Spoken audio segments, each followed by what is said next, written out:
Rappel théorique. Git est un système de gestion de versions distribuées. Chaque développeur ou ingénieur DevSecOps dispose d'une copie complète de l'historique du projet, le dépôt ou repository. Trois concepts fondamentaux à maîtriser immédiatement. 1.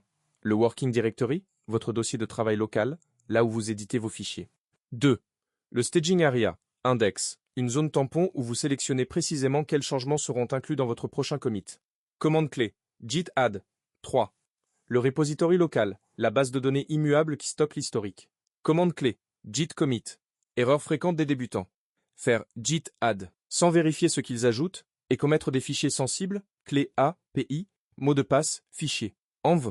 Dans un contexte DevSecOps, cela représente une faille de sécurité critique. Ces secrets se retrouvent dans l'historique pour toujours, même après suppression du fichier. Mini-exemple mental. Imaginez Git comme un journal de bord maritime. Chaque commit est une entrée datée et signée. Si quelqu'un modifie une entrée, cela se voit immédiatement.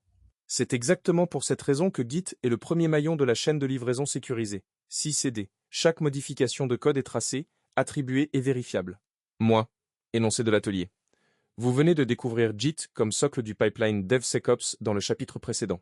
Il est maintenant temps de passer à la pratique concrète. Cet atelier se déroule intégralement dans l'environnement de lab que vous avez configuré, votre VUM ou votre machine locale avec Git installé.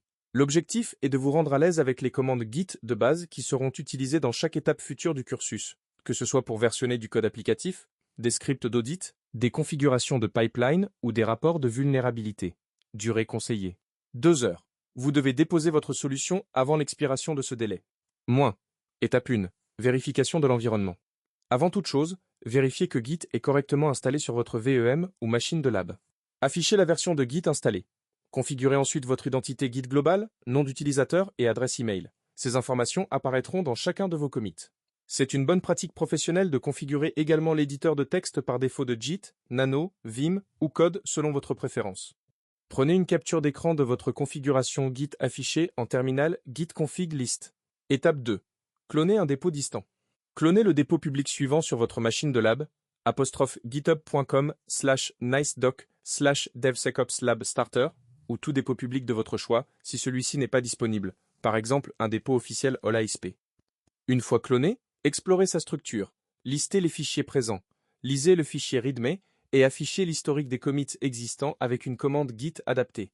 Répondez par écrit, dans un fichier texte que vous créerez, à ces questions. Combien de commits contient le dépôt? Quel est le message du commit le plus récent? Quelle branche est la branche principale? Étape 3. Initialisez votre propre dépôt local. Créez un nouveau dossier nommé « Mon premier repos DevSecOps » sur votre machine. Initialisez un dépôt Git vide. Créez dans ce dossier un fichier readme.md' contenant au minimum votre prénom ou pseudonyme, la date du jour et une phrase décrivant ce que vous avez appris sur Git jusqu'ici. Créez également un fichier Gitignore adapté à un projet générique. Vous pouvez vous aider de gitignore.io. Ce fichier, Gitignore, doit au minimum ignorer les fichiers env, les dossiers 'node-module et les fichiers avec l'extension log.